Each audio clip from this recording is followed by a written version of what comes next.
আসসালামু আলাইকুম ওয়া রাহমাতুল্লাহি ওয়া বারাকাতুহু। আপনাকে পবিত্র কোরআনের দুটি আয়াত স্মরণ করে দিতে চাই। আয়াতগুলোকে নিয়ে খুব গভীর অবলম্বনের জন্য বিশেষভাবে অনুরোধ করছি। ওই শুনুন, মহান আল্লাহ তাআলা ঘোষণা করছেন। কি ঘোষণা করছেন আল্লাহ তাআলা? কি ঘোষণা করছেন আল্লাহ তাআলা? মনোযোগ দিয়ে শুনুন। হাত্তা ইযা জাআ আহাদাহুমুল মাউতু ক্বালা রাব্বিরজিউন লাআলি আমালু শালিহান ফিমা তারাকতু কাল্লা ইন্নাহা কালিমাতুন হুয়া কাইলুহা ওয়া মিন ওয়ারাইহিম বারযাখুন ইল্লা ইয়াউমি ইউবআসুন। পরিশেষে যখন তাদের কারো মৃত্যু উপস্থিত হয়ে যাবে, তখন সে বলবে, হে আমার প্রতিপালক, আমাকে পুনরায় দুনিয়াতে পাঠাও, মানে পুনরায় দুনিয়াতে প্রেরণ করুন, মানে পুনরায় দুনিয়াতে পাঠান। আমি আগেও আপনাকে বলেছি এই বিষয়ে কিছু, যাতে আমি যা অর্থাৎ যে দুনিয়া ছেড়ে এসেছি সেখানে গিয়ে সৎ কাজ করতে পারি। কখনো না, এটা একটা কথার কথা যা সে মুখে বলেছে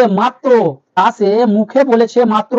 তাদের অর্থাৎ মৃতদের সামনে রয়েছে বর্জক, যা তাদেরকে পুনরুত্থিত করার দিন পর্যন্ত বিদ্যমান থাকবে। সূরা মুমিন 99-100, এই দুটো আয়াত নম্বর 99-100। অর্থ আয়াত দ্বারা সুস্পষ্ট যে মৃত্যুর পর প্রত্যুত্তর অসম্ভব ও অসাক্ষ্য একটি বিষয়। অবশ্যই মৃত্যুর পর প্রত্যেককে পৃথিবীতে প্রত্যাবর্তনের কামনা করবে। গুনাহগারের হলে তওবা করতে চাইবে, আমাকে ফেরত পাঠান, অনুগ্রহ করে আমাকে ফেরত পাঠান। অনুগ্রহ করেও আল্লাহ তাআলা তাকে ফেরত পাঠাবে না। ওই জন্য ভাই, এই দুনিয়ায় আমরা এসেছি, কিছু ভালো আমল করুন, ভালো কাজে সময় দিয়ে ভালো কাজ করুন, আল্লাহর পথে নামুন। যা করেছেন সমস্ত আল্লাহর কাছে তওবা করুন, যে আল্লাহ তাআলা যা করেছি, আমি ভুল করেছি, এগুলো ভুল করেছি, আর ওই ভুল করব না, আমাকে ফেরত পাঠান, অনুগ্রহ করে আমাকে ফেরত পাঠান। আমি এখন থেকে সালাত আদায় করব, ইনশাআল্লাহ সালাত আদায় করবে এখন থেকে। মৃত্যুর পর বলছে কি, আমি এখন থেকে সালাত আদায় করব।